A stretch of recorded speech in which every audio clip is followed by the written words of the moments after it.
Good morning, everyone. Thank you for being here. We'll go ahead and get started because we have a lot to cover and people will be trickling in, I think. I know most of you. Anybody who doesn't know me, I'm Mike. Susan and I have been members of Westminster since about 1987. And so we have a lot to discuss, and I appreciate your interest in the topic. What I thought we'd do is start out of context of, what I have to say in the book and the themes of that. How would you describe your most important values? What are the things that are really important to you? I think we all know most of what's going to be said, but let's just get it out there. Peace, security. What else? Family. Sorry. Faith. Reality. That's a good one. Anything else?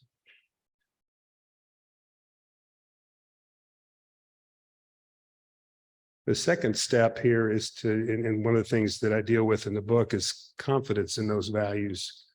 If you were to have to put a percentage on those values and how important, how valid they are, how reliable they are, what would you say?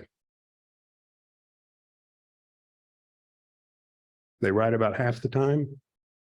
They're right maybe 10 or 20% of the time? 98? Have you ever thought about that?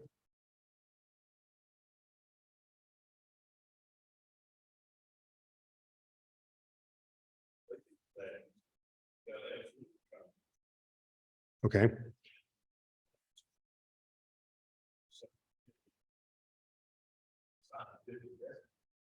Yes, we'll get into that point. It's an important one.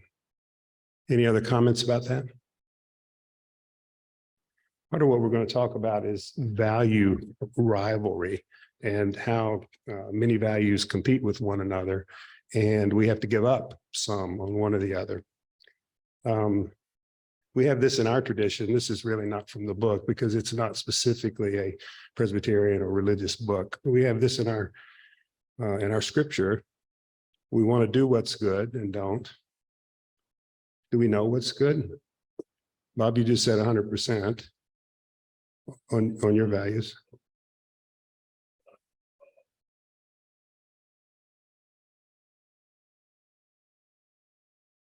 Yeah. So sometimes our values might be compromised or conflicted. Yeah.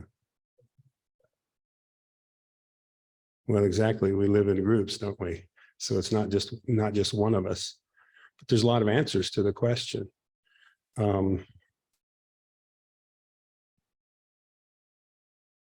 So this kind of guidance is only partly helpful in my view because it doesn't tell us what is good, and we mostly probably would resist an absolute description of what we have to do. Now compare this to elections. There's a lot of different ideas of good and different ideas of bad, but we just can't agree. If we knew what was good, we would just agree on it and proceed, right? We don't really know what's good, or we don't agree on what's good, I think might be one tentative conclusion from that. So a lot of the things that deal with this problem have to do with attitudes and process. We should be gracious. We should be curious. We should listen to people. All those things are absolutely necessary to get along. But in my opinion, they don't really get at some of the more basic reasons that we disagree. I like this quote, by the way, from Samuel Johnson in terms of attitude. Even people we don't like, we can be kind to. He was a 16th century, an 18th century English literary figure. So there are epigraphs in each of the chapters in the book. It starts out with two ways of looking at something. This is for the preface. I'll give you a second to read them.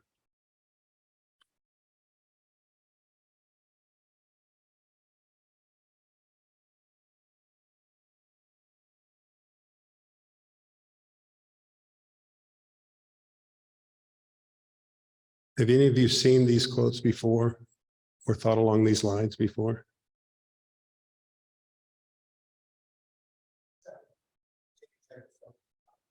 Yeah.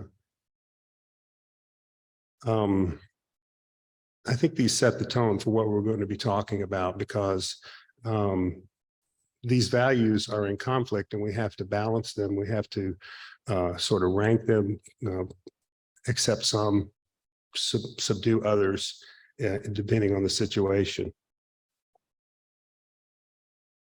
This is kind of the same question again. We may be good people trying hard, and we still are polarized. This is from Monica Guzman, who works for Braver Angels. And I just encountered this even since I finished writing and publishing the book, which means in the last month. And I think she really says it well.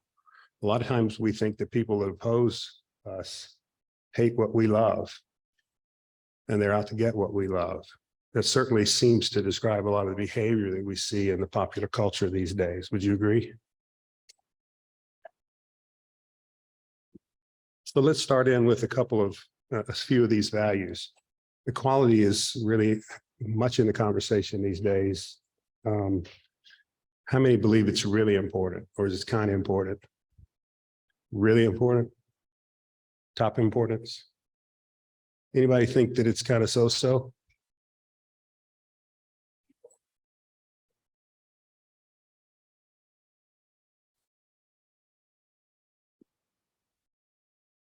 Yeah, that makes it a hard question. You know, a lot of people are willing to answer quickly that they believe in equality without any of those considerations. It's important, but it's certainly a good question because it means a lot of different things to a lot of different people. Michael, I'm interested in your renegade attitude that it's not always so important.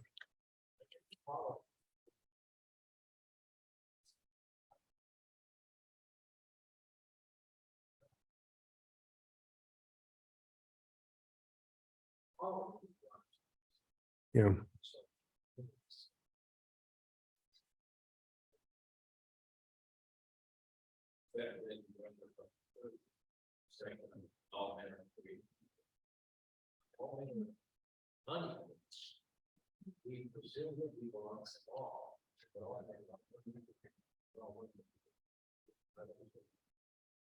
Which sort of gets to Bob's point. What kind of equality are we talking about? Natural equality, legal equality, et cetera. And part of the answer to your question would depend on which one of those roads we're going down. But I want to ask in a very similar way about liberty. Who thinks this is of prime importance? Maybe a third? And who thinks it's really kind of come and go? We ought to have some of it, but it should be heavily controlled. Oh, good. You're a good one, Mike. Controlled.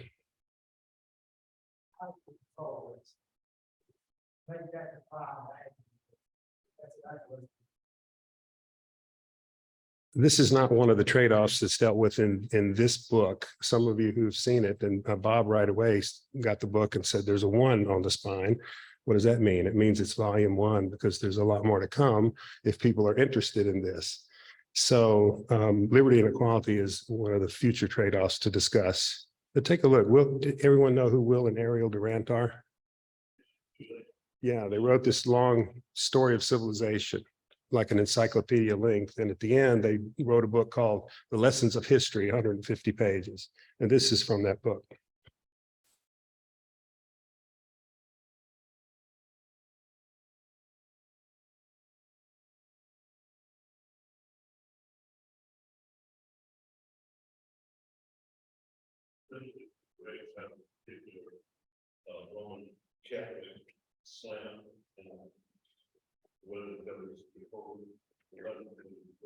I don't know. I didn't know that they were Catholic. I wouldn't doubt it. Yeah. Do you think that this kind of trade-off is related to that history, or is it a trade-off? Yeah.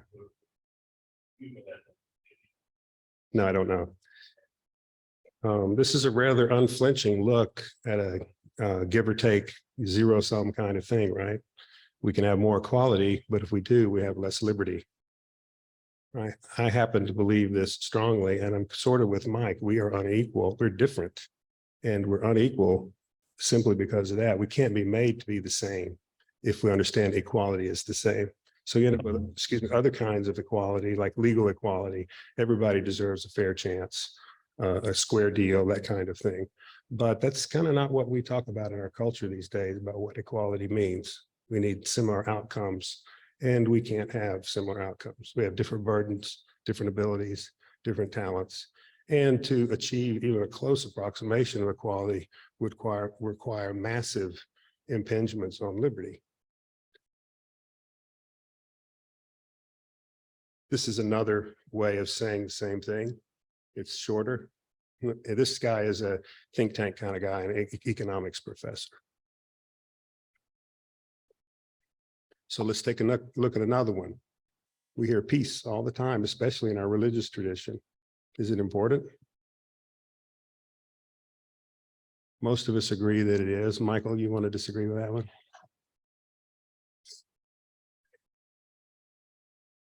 But not outer peace? Very interesting.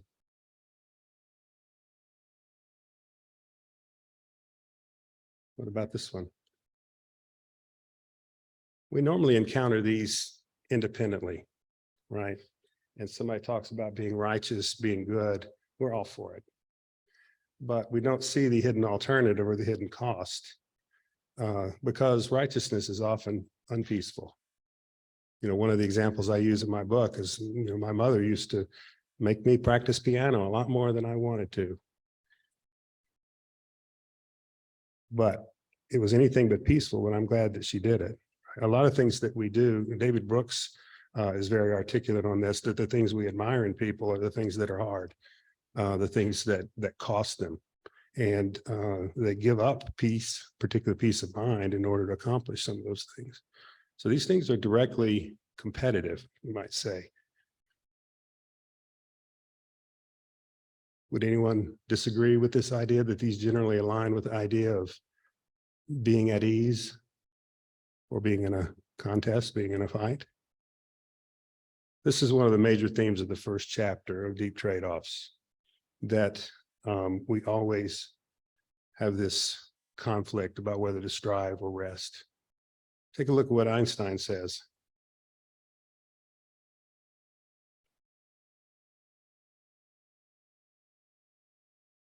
Any agreement?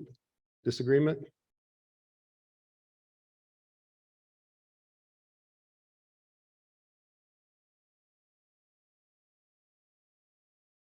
One thing I'll point out about this is that he has a little trick here in the first line where he says ease and happiness.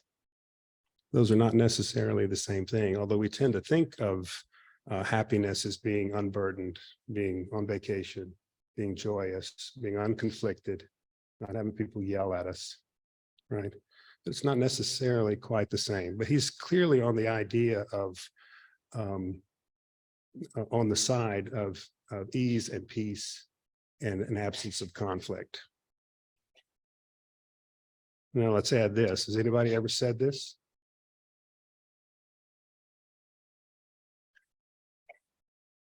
So what does this mean? What do we mean when we say we want our kids to be happy? Do we want them to be at ease, unburdened, unconflicted, striving for little, accomplishing not much?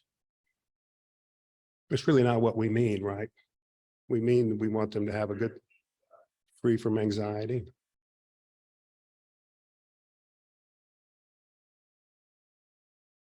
Virtuous, yes, which is, yes.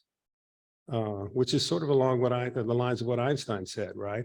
Honor and nobility and effort, and things like that.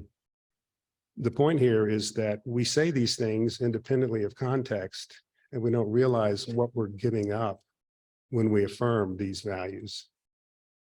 And so, this is my favorite, one of my favorites. This guy is the father of Angela Duckworth. She was Angela Lee, as her maiden before she married.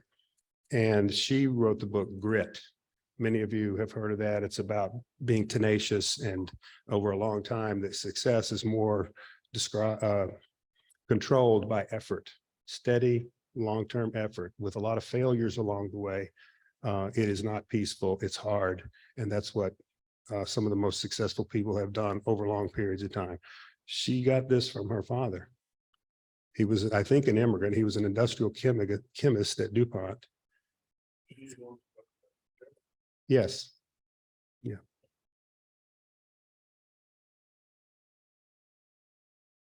But consider this. Does anybody volunteer for that? Michael? Doug? Yeah. It's sort of in the Presbyterian tradition, isn't it? That we're fallen, that we're weak. Yes. It's not a lot of people that admit to this, right? Isn't that right? You must have had a defective education if it produced that, right?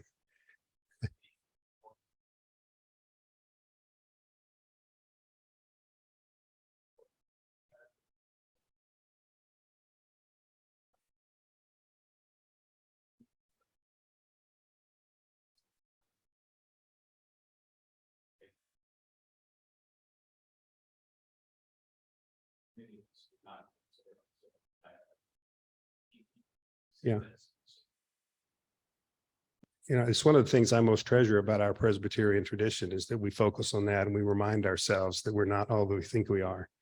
I think that's absent in a lot of the civil disputes that we have, because people think they're right and are willing to defend it, whether they're right or wrong, not really considering that they might be wrong.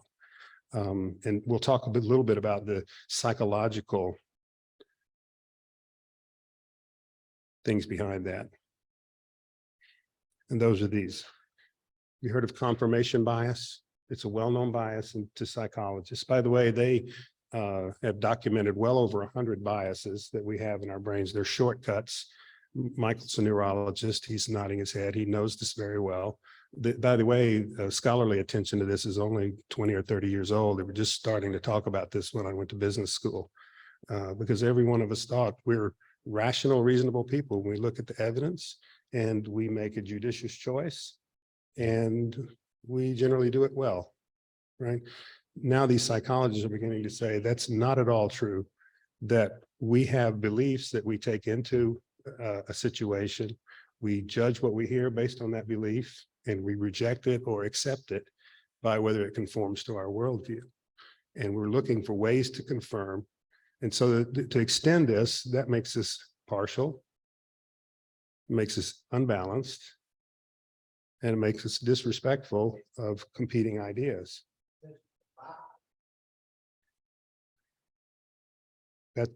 That's right.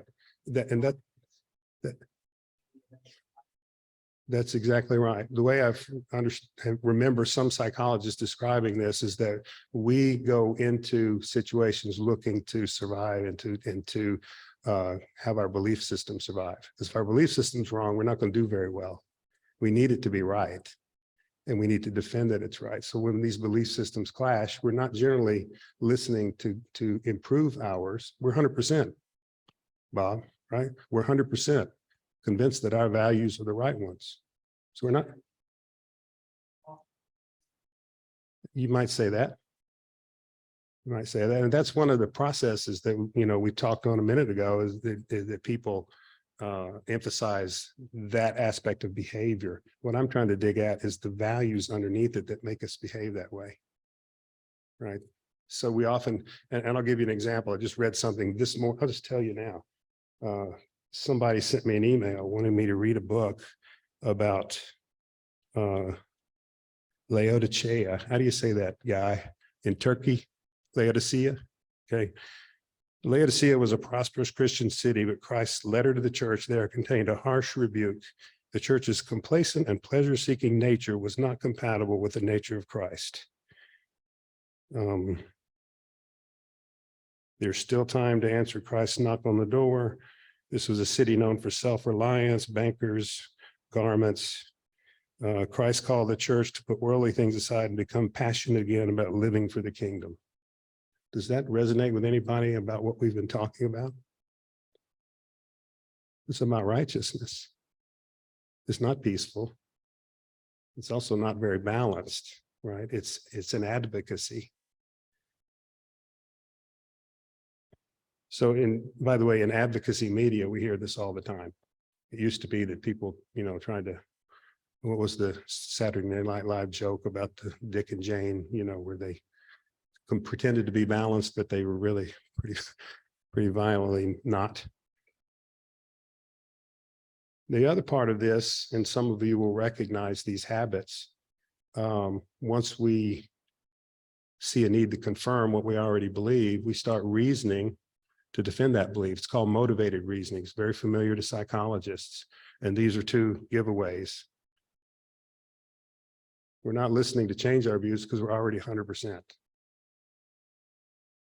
And so if we rate our values as certain, as reliable, we're not listening to change. We're not listening to get better. We're expecting the other people to listen and get better.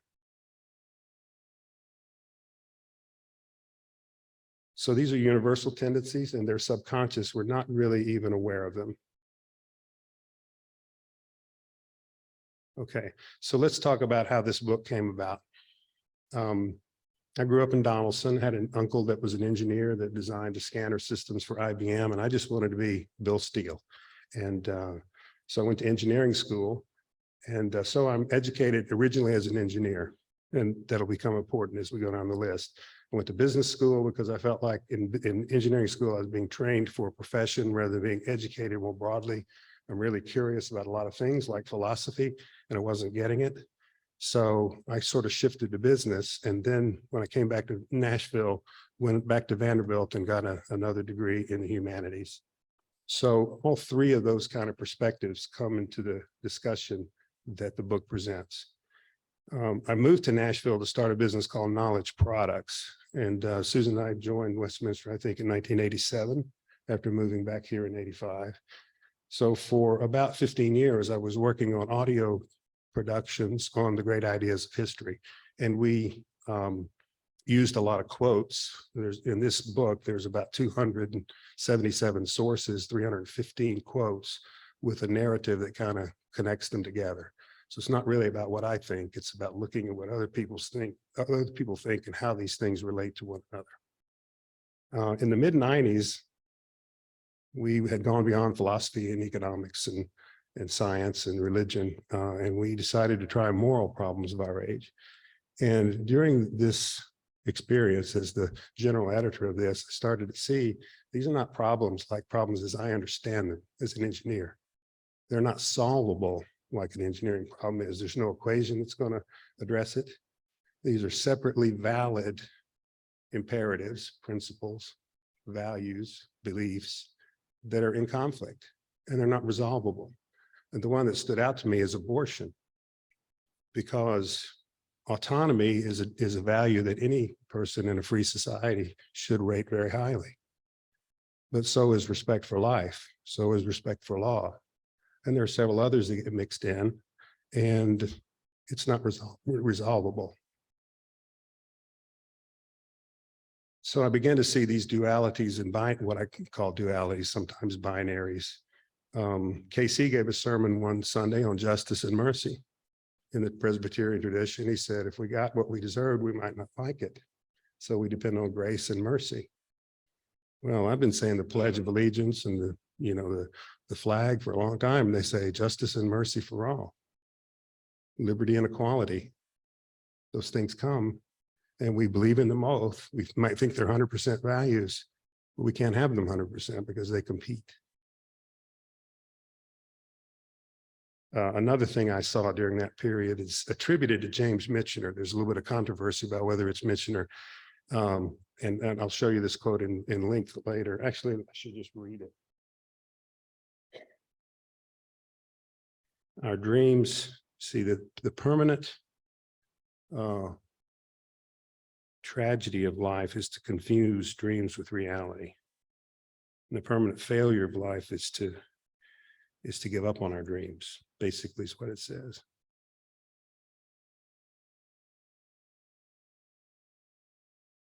This is the second chapter, by the way, ideals and reality. Someone mentioned reality as a value. We constantly are caught between ought and is. The way we think things ought to be and the way things really are. We have very different ideas about which direction ought goes, and we fight over making it that way. So what I did over time is I inventoried values. I looked up different lists of values and I added them all up, and they don't all include the same ones. I just added them all together and deduplicated, and there's over almost 300 values. And I'm starting to develop a theory that may get more well-developed if I write more of these books, that every value has a valid competitor, every value. And we could do some exercises and think about things that we think are values alone that aren't challenged, that aren't compromised by something else. But I was just thinking this morning, what about security? Everybody wants security. What's a value that competes with security? Freedom. Hospitality. Yeah, hospitality. With the business background that I have, I think of risk. If you're going to be completely secure, you're going to take no risk. And because I started new business and they were full of risk.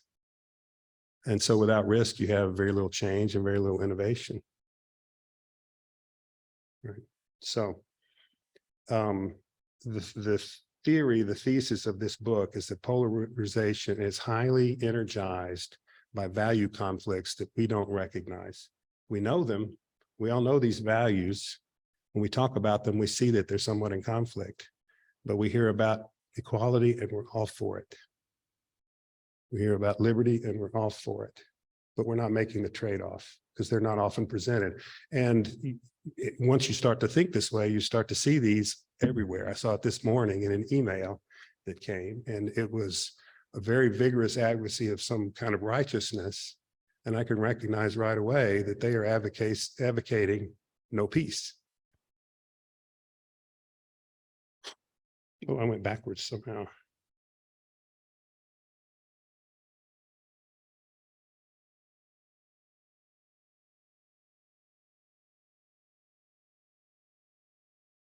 So there's 4 chapters in the book. There's a preface, which is sort of a meditation on symmetry and having 2 sides to everything. And the example that I start with is my body, my choice. We've all heard this. What is that about? Any volunteers? Abortion. And vaccines, yes. So you're right up with me. It's used on both sides to reach completely opposite conclusions. One means it's none of your business if I have an abortion. Leave me alone. I have a right to it. By the way, a rights claim, and I learned this from my work at Knowledge Products, a rights claim basically is a declaration of independence. It says, I get to decide. It's not your business. It's not the government's business. It's not her business. It's my right. And so it's kind of exclusionary in that way, and it pushes away compromise and interference by law.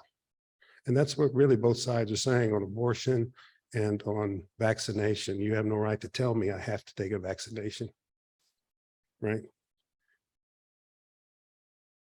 So part of this then comes down to how do we address this?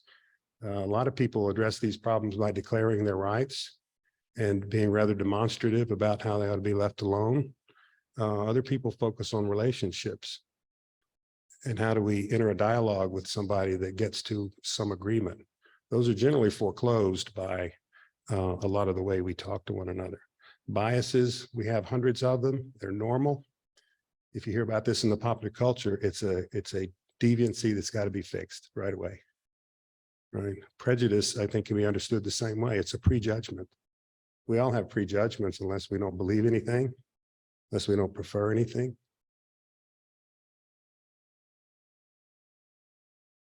Any objections or thoughts? Yes, Eli.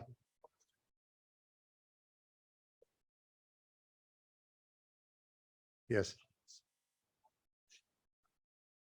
Yes.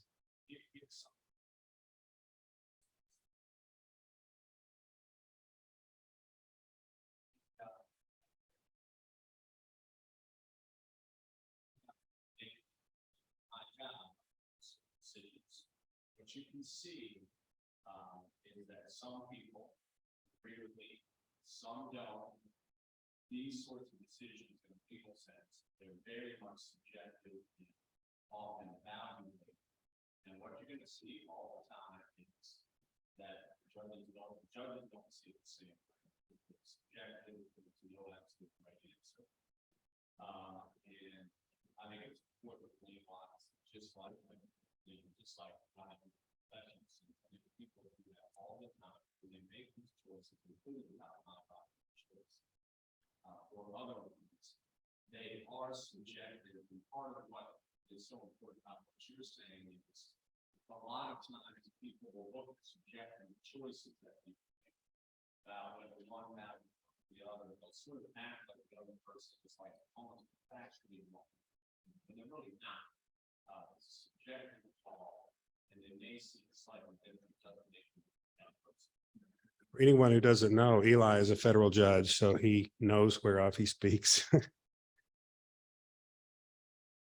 So again, this point of recognizing hidden alternatives, if we begin to see symmetry and understand that almost any value has something to challenge it, we can think in a more balanced way and have a really a better posture.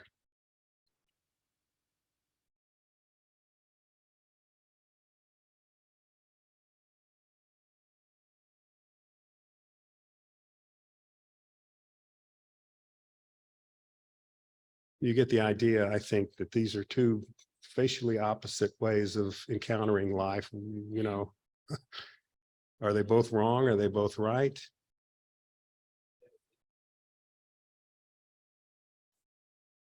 Well, it's a good question. You know, Thomas Jefferson said a similar thing about a peaceful life. And then he said that if you don't have a revolution every once in a while and spill the blood of tyrants, that you can't have freedom. So we vacillate on these. We go back and forth. Neither one is correct. They're rivals, right?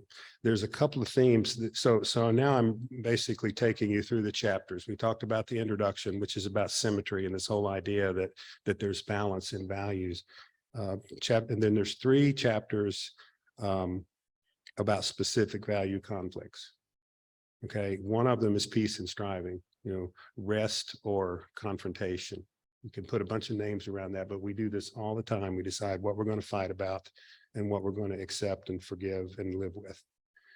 A couple of important things come out of that. It's very clear in the psychological studies that happiness does not come from peaceful rest. It's not passive, it's active. People are happy when they are engaged in something that's meaningful to them. And so don't look for happiness sitting watching TV or going on vacation.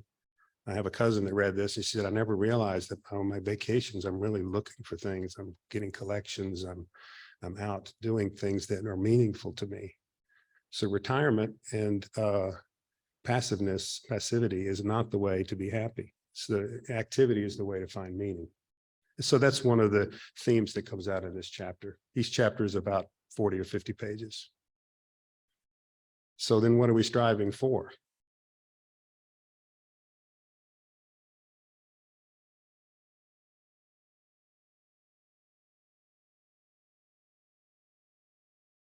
The rivalry is really captured in the first quote that I forgot that I had put in here in my visuals, so I shouldn't have been trying to look it up.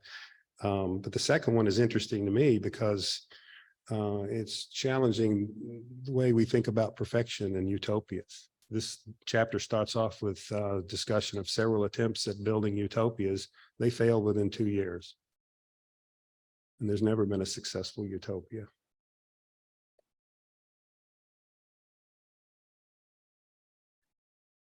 So some of the themes that come out of this chapter are ideology, which generally I think maps as ideals, that we shouldn't have fossil fuels. We shouldn't have government in some people's case, view. You see what I'm getting at? We have a lot of people that are committed, and people will die for their ideals and they will lie for their ideals. I think that's unchallengeable. So then this is the third chapter.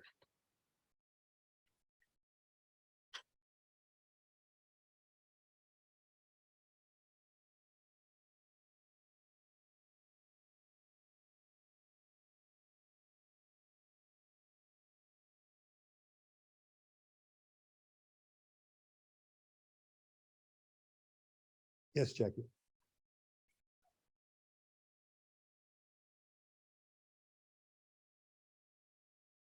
Well, it's integral to it. If we don't engage with one another and understand one another and maximize common ground, we're never going to all be the same. We're never going to all agree. Compromise is necessary if we're going to have any kind of unity.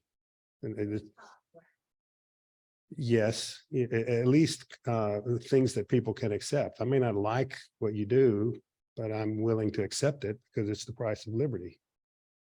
Right? It may not really be common ground in the way that we might think that I like it or agree with it. I can be kind to somebody I don't like. Right? Does it then respond to your question? Okay. Can lose an argument and still be a good person. Actually, it's a pretty good idea to lose an argument occasionally if you're married.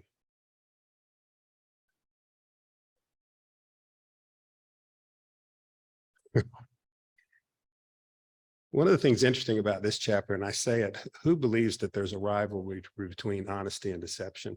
We're all for honesty, aren't we? Who's not for honesty? Well, then the question is, why do we deceive so much? It's rampant, and you can't read this chapter without seeing it.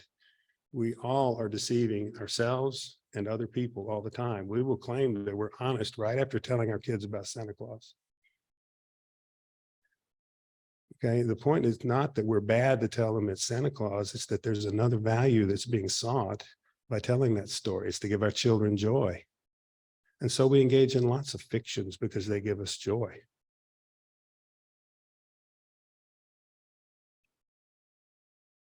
By the way, Kate Bowler has been here and spoken here. We'll be seeing her in another week with Ken and some others that are going to Chautauqua in New York, where Kate will be. She's fantastic. And her experience of getting cancer in her early 30s with a young child makes her just vibrantly expressive about how to be truthful and honest about what's going on, not deny that she's sick, not to pretend that some magic is going to happen. She's a well-trained theologian and very articulate on these things. I'm trying not to overdrive this microphone, so that's the reason I may sound rather reserved, but these things can get pretty excitable. So here, let's look at some of the themes in honesty and deception. They're some of my favorites. We talked about objective and subjective. Someone raised that earlier, Eli. When I was being trained as an engineer and was growing up, I thought reason is what leads to facts. Feelings are what leads to subjective things, right? And so if you are adequately analytical, you can come to facts, and that's objective. What I've learned from doing this work is that's not at all true. We go into situations trying to assert our beliefs, affirm our beliefs, and what we think is a fact is really an artifact of the belief system we took into it. If you want to get objective, you have to get other people involved, and that's what science does. It's based on skepticism and criticism, and people are poor critics of their own behavior. We all are. And so to get at something that's objective means that a lot of people agree on it. It's not doable by one person. Okay, so there's a lot of power in that in dealing with understanding disagreements as subjective or objective. You could just look, is it one person or a bunch of people who have agreed? Even people who have agreed doesn't make it a permanent fact. And there's some discussion in here of some philosophers of science that say all facts are tentative.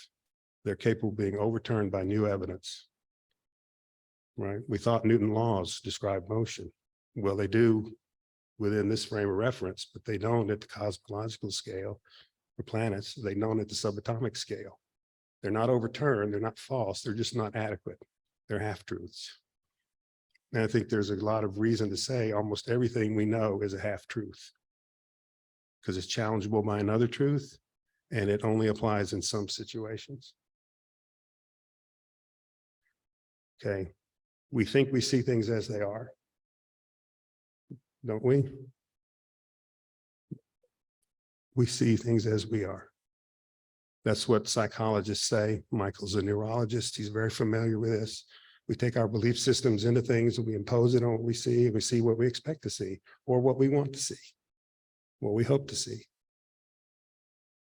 And this third one then is my favorite. It's a little difficult, but let me try this quickly. There's two types of truth. There's corresponding truth and coherent truth. We're taught corresponding truth in science. It means that theory accurately describes the reality. We're all familiar with this. Everybody's heard that, right?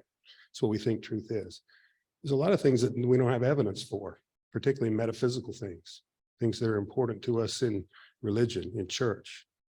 There's not much evidence about hope, love, forgiveness, fear. Those things are intangible. So there's not really a good way to match evidence to a theory. So what we do instead is we have coherent systems that say these things fit together. If that is true, this must be true. My coherence is a lot different than yours, and we fight about it because we think we're defending truth. We all heard about relativism and objections to, my truth. It's not really truth. It's really tough here to understand this and to get clear on, is truth T with a small, truth with a small t or with a capital T? Absolute, unchallengeable truth. Does that make sense to anybody? Hopefully it does. Greg?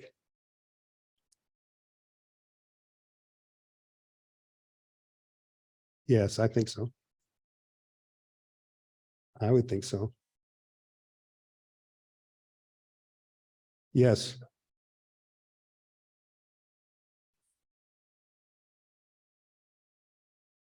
Yes, I think that's accurate. And at risk of overstatement that everything is a half truth, it's true that I am speaking it's not all that I am. There's other things going on, right? And so you could challenge that on some, but it's picayune, nobody reasonable is going to fight about whether I'm speaking in a microphone. But at the margin, these things become really important where the difference is distinct.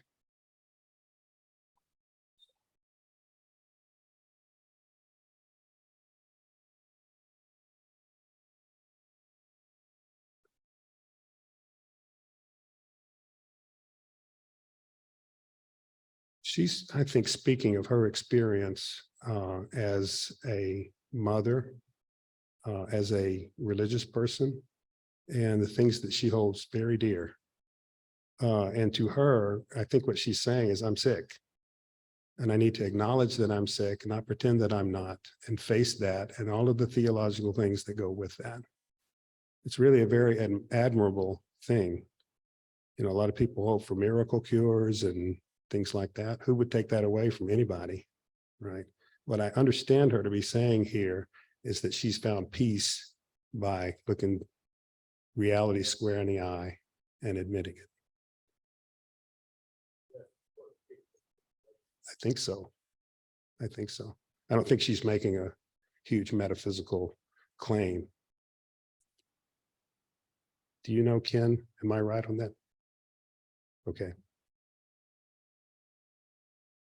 So this is the kind of overview of the whole thing. There's a preface on symmetry, looking at 3 different specific trade-offs. And then there's a chapter that's sort of a medley of the things that people do to deal with this, the way we talk to one another, the way that we deal when they're asked questions, and things like that. Some really very useful frameworks, by the way, from some people about how to deal with really rabid disagreement. And then there's indexes. This is intended to be a resource for conversations so that people can read a quote and take it away and think about it and maybe want to discuss it with somebody, and you can find it quickly. There's as I said, 315 quotes. This is an example of the kind of people that are quoted all the way from, Cicero to my friend Chris. I was in my friend Chris's home one time, staying in his guest bedroom, and his wife had put up a little framed thing that said, what if you could trade fear for curiosity? And she was trying to encourage her daughter. And Chris had put a little Post-it note beside it that said, if a grizzly bear is nearby, it would be a bad trade.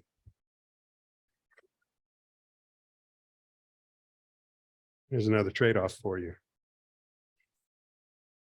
And there's about 8 pages of this kind of subject index. You see there's a lot of philosophy in here about what science is, what respect is. Science fiction, by the way, you see a little entry there. Arthur Clarke has 3 laws that are kind of interesting. And it turns out that science fiction envisions a lot of things that come true. I don't like science fiction, and so I didn't know this, but autonomous cars, all kinds of things, VCRs, they were first conceived in science fiction. Last thing I'll say is that it is tough to publish a book. This is a true figure. I've heard that it's up to 4 million if you include all self-published books. So it's pretty tough to get noticed. And so if this interests you, if you think you know people who would like to engage this topic, it would help me if you would let them know, particularly on social media.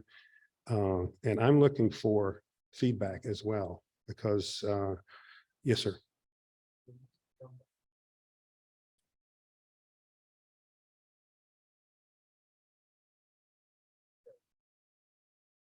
The Christ event?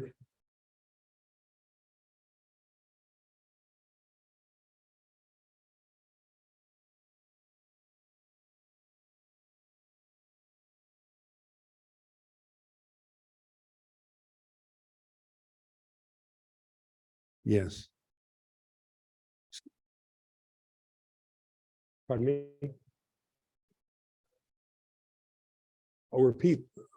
Michael was saying it wasn't so much asking a question as it would be interesting to come back maybe on a Wednesday night and talk about how the Christ event affects this kind of discussion about trade-offs and about black and white and yin and yang and other ways of capturing that dynamic.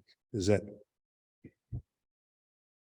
Speaking of which, Ming Wang is a friend of mine, and of course is Chinese. I worked with him at Vanderbilt, and let me read what he had to say about this. Deep trade-offs is the ultimate example of the power in combining the wisdom of East and West. The defining features of Eastern philosophy are its sense of balance and dynamic equilibrium.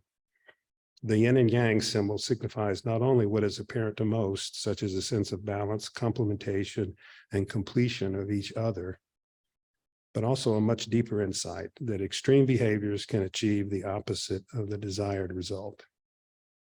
Now, that last one is new to me. I don't know much about it. I'm eager to learn more. But the Chinese have a few thousand years of thinking about this, and in my view, some pretty sophisticated ways of dealing with it. One other thing I'll say, and I've alluded earlier, is that this is the first of potentially many volumes on this. I have outlined 30 trade-offs that I want to talk about. I do have a cover design for a second one, and it will happen if there's enough interest in it. So that's all of my prepared remarks, but I'd be interested if there's any conversation or questions around this. Good or bad, yay or nay, go or no go. Janet?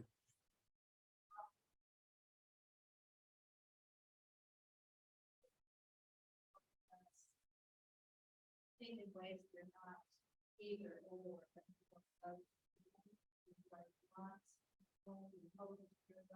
and attention to be and seems to be different. And I think those would be interesting to be a lot of conversation. I fully agree. I looked for other books that may kind of deal with this, and there's not many. There's one that I found was a business book. And what it basically was about was both and transcending, we're so smart, we're going to get above this and we're going to make it all work together. It's kind of what the guy was saying. And so we have to transcend in order to talk with one another, to compromise, I think, but we also have to recognize that we cannot fully transcend. These things are competing, and that's not going away. So it's a hard discussion to keep properly framed about what we can do and what we can't do, I think. Other questions, comments? Eli, then Gregor. Things, like I said, that not one of the things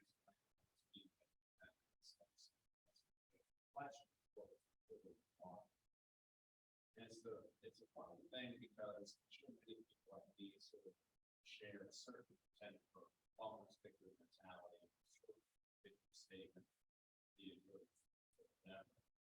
All of these books, like almost without exception, even though they're short and they're not comprehensive, every single one of them, to me, contained a great way of putting them together. The other thing I would say is that the current recall,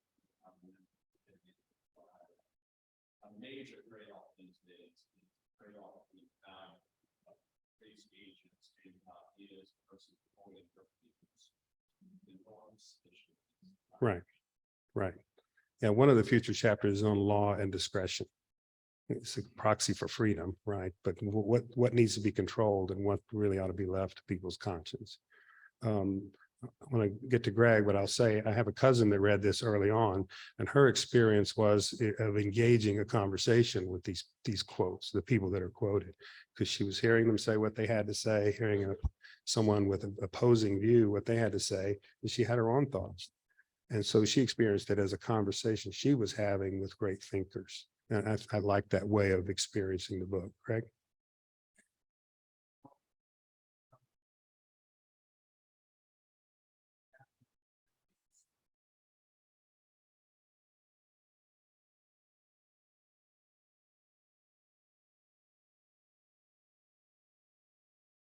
It's a great question, and I would hate to summarize it, but let me just say what comes to mind when you ask the question. And then one is that relationships are more important than conclusions.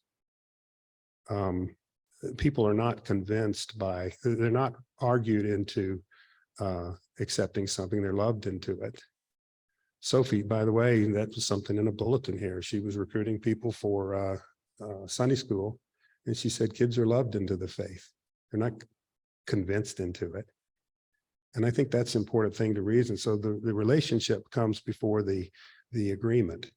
I'm much more willing to agree with people that hear me, treat me decently, accept me, maybe disagree with me. But the ones that want to shout me down, I'm like everyone else. I dig in my heels and fight. Does that answer your question? That's just the first thing that comes to mind. Yeah.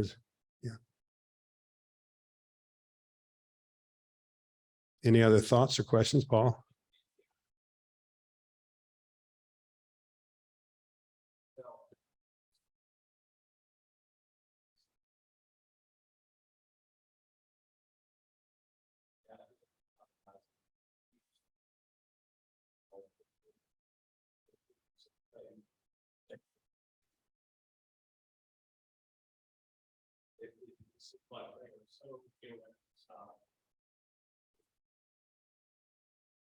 One thing's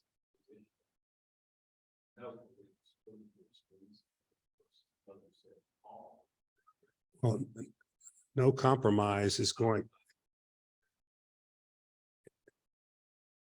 and it's unstable. It may be balanced, but as circumstances change, it may become unbalanced. There's always loss. And, this maybe speak to our Presbyterian understanding of fallenness and tragedy. The world's ultimately tragic, and that we cannot have a utopia. And one of the people who talks about these value conflicts says it's a golden zigzag, and there's always loss. Whatever you pick, something is lost because you can't have all of both. So compromise is tentative, and it's the best you can do, and it will change when circumstances change. Does that respond to your question?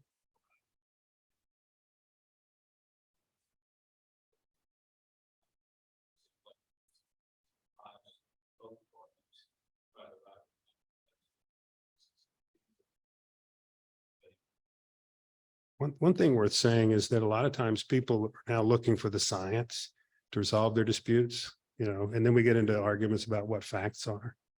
And judges and science can't resolve our disputes. They have to be done politically with whole humans that have feelings and have reason and have lots of things. That's what legislatures are for, is to put all this in one place and come to some outcome that everyone can live with. It doesn't solve the trade-off. You know, it might optimize it, but it never goes away. And I think it's incumbent on us to always be aware of that and look for ways that we're being arrogant or overbearing in asserting our values and not understanding someone's different life experience may call for a different balance. And so, I mean, I think our political institutions are brilliantly structured to manage balance, checks and balances, trade-offs, et cetera. And it's legislative. You know, we have a lot of fights about the Dobbs decision, taking a right that's unarguable, right, and putting it into state legislatures where people get to fight over it. And if you persuade others, you win. And if you don't persuade others, you don't win. In my view, that's the proper function of a government, is to provide that kind of voice. And if you lose, but you've had a chance to make your case. Yeah, yes. Right. Yeah, I was speaking with Samar Ali this week, who's over at Vanderbilt, teaches with John Meacham, and she has a group called Millions of Conversations. And she was challenging the trade-off between liberty and equality. She said, well, some people who have slaves, I don't know anybody that has slaves or really thinks that that kind of coercion is acceptable. She said, well, I do. In other countries, they do.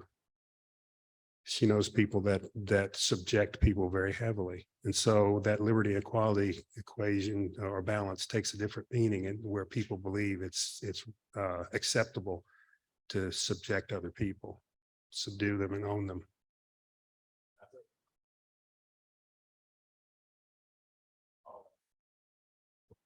They're enemies. Yeah. Yeah. So if anybody disagrees with everything I think and say in the book, there's still a lot of good quotes in there that will make you think. Okay, thank you all.